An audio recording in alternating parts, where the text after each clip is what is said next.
Being a wrestling fan isn't exactly flawless. While we certainly enjoy the large community feeling and entertaining content, we also have to put up with a lot of crap from haters, most of which is false. Here are 10 things not to say to a wrestling fan. The fans are idiots. Go to any wrestling event and we guarantee that you'll find a wrestling fan of subpar intelligence. Whether it be lack of social awareness or cheering for Eva Marie, you're bound to find a fan who just makes you shake your head in disappointment. Having said that, we can guarantee to each and every one of you that you run into someone every day of your life that makes you want to rip yours, theirs, and everyone else's hair out.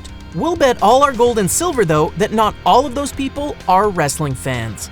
You still watch that? This is bound to happen when you're watching a wrestling clip on your laptop or tablet and a friend or family member walks by. You either get a snickering or disappointing tone accompanied with the phrase, "You still watch that?" Yeah, in fact, we still do watch that. Just because wrestling may not have the heights of mainstream popularity it once had, that doesn't mean it's 100% terrible. Some of it's good, some of it's great, and yeah, some of it is terrible, just like everything else in the world. The blood is fake. Even back when you were in elementary school, you can be sure that you've heard this one from the schoolyard asshole who mocked you for loving wrestling. According to these unenlightened nitwits, the red stuff emanating from a wrestler's cut isn't blood you see, but ketchup. We're not even sure if these people have even seen ketchup, as it's usually pasty and doesn't even flow or spread like blood. Maybe these morons can rub themselves with ketchup to see how they compare to wrestlers. Just a suggestion.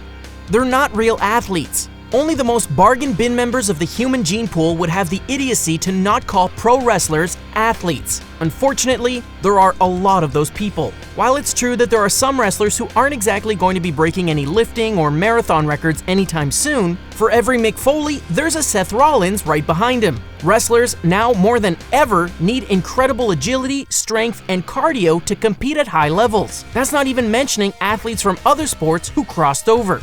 They're all on steroids. Of all the entries on this list, this is one that might have the most truth to it. Yeah, it's true that through a period of time in the wrestling business, steroids were flowing through like wine. If anyone were to look at the current wrestling landscape, you'd be hard-pressed to find more than a handful of wrestlers who could be on steroids. The wrestling product has moved those muscleheads by. The majority of wrestlers today are more addicted to video games than needles.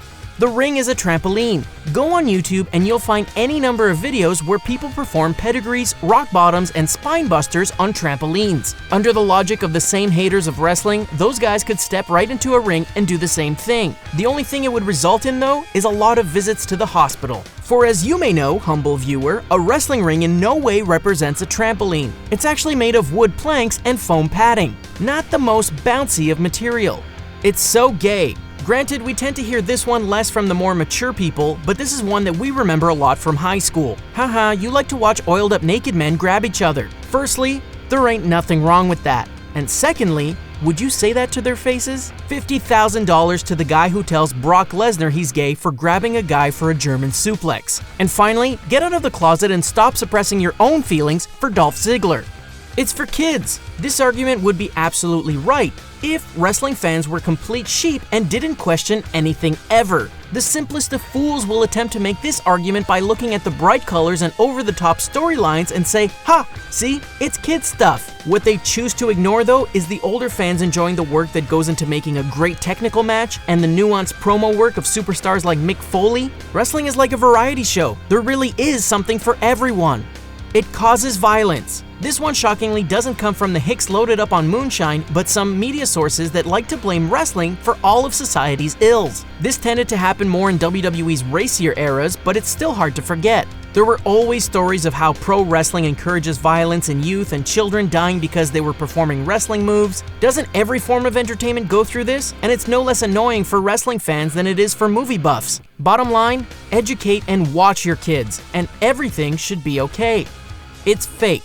The most obvious one on this list is also the easiest one to debunk, the ever-present "but it's fake" argument. Simply put, no, it isn't. Wrestlers have no stunt doubles to work matches, they only have one shot for live shows, and the injuries and deaths are very real in the industry. Are the events on these shows scripted? Yes, but so is all other television shows and movies. Would you call those fake?